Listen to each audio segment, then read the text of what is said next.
Hi, in this video, I'm going to spoon feed you a bunch of turns in Angry Indians to help you start playing. Today we're playing with 4 people, but it can go up to 8.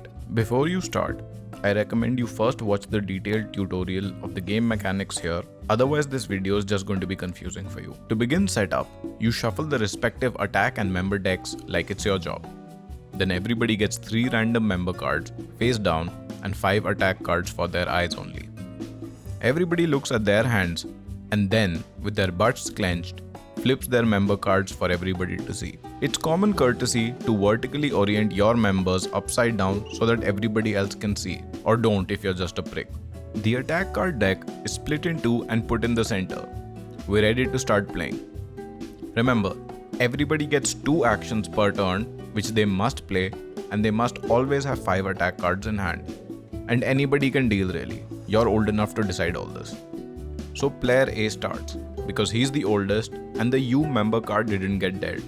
He sees that really slow Sabun, which is an attacks only card, is useless for him. So for his first action, he discards it and draws a replacement. For his second action, he takes on C, killing his Kal Ana with the Ye Khana attacks only card in his hand. Do remember that dead members are discarded out of the game and used up and voluntarily discarded attack cards are put in the discard pile. Then player B's turn.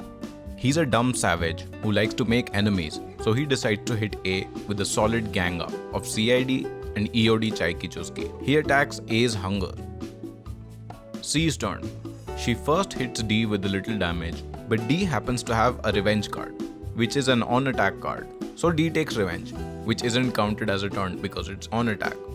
Then C hits D with some more damage because she's petty like that. Now D's turn. D has a special attack card, a scapegoat Susie. Like a good nerd, he carefully reads the instructions on this card and realizes he can use it to create a minion. So he does it over his emo Suresh. And then, seeing that nothing has happened to B so far, he hits B with a skip 2 actions oh fuck card, which basically means B will skip his entire next turn.